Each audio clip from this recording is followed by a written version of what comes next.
සාරා kitchen YouTube channel එකට ඔයාලා හැමෝම ආදරෙන් පිළිගන්නවා. අද මම මාරි බිස්කට් වලින් පුඩින් එකක් හදනවා. මේක හදන්න ප්‍රධාන අමුද්‍රව්‍ය 3යි අවශ්‍ය වෙන්නේ. මාරි බිස්කට්, සීනි සහ කිරිපිටි.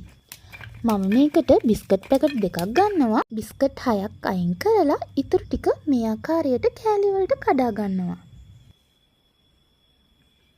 දැන් මේ භාජනයට කිරිපිටි මේස් හැඳි දෙකක් සහ සීනි මේස් හැඳි දෙකක් දානවා.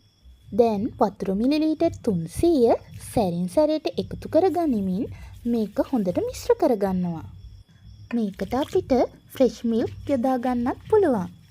හැබැයි අද මං ගත්තේ කිරිපිටි. දැන් මම මුලින් අයින් කරලා තියාගත්ත බිස්කට් 6 අරගෙන මෙම මිශ්‍රණයට දානවා.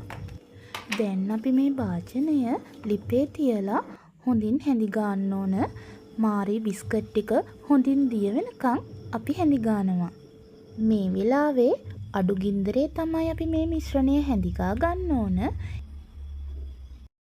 ඒ වගේම මේක අපි විනාඩි 2ක් 3ක් වගේ ප්‍රමාණයක් තමයි ලිපේ තියාගෙන හැඳි ගන්නේ. එතකොට මේ මිශ්‍රණය උක්කු වෙනවා. මේ උක්කු වෙච්ච මිශ්‍රණයට අපි මුලින් කඩාගත්ත මාරි බිස්කට් ටික ටික අපි එකතු කරනවා. එක සැරේ එකතු කරගෙන යන්නේ නැහැ. අපි ටිකෙන් ටික තමයි එකතු කරන්නේ. ඊට පස්සේ අපි මේක හොඳින් කවලම් කරගෙන අපිට මේකට කලරින් එකතු කරගන්න පුළුවන්. ලස්සන වෙන්න තව ටිකක් කලරින් එකතු කරේ නැහැ කියලා නෑ. මේක ගොඩක් රසවත් පුඩිමක්. මම මේකට අද තැඹිලි පාට වර්ණකයක් තමයි යොදාගන්නේ. මම මේ තැඹිලි පාට කලරින් එකෙන් ටිකක් දාලා හොඳින් කවලම් කරගන්නවා. ලිප ඔෆ් කරලා තමයි මම මේක කවලම් කරගන්නේ.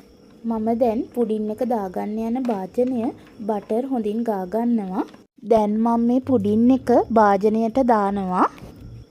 මේක හොඳින් ආවරණය කරලා අපි මේක ෆ්‍රිජ් එකේ තියලා තියෙනවා පැය 3-4ක් විතර. ඔයාලට ගෙදරට එන ඕනම කෙනෙක්ට මේක ඉක්මනින් හදලා දෙන්න පුළුවන් අතුරුපසක්. මේ තියෙන්නේ මං හදාගත්ත පුඩින් එක.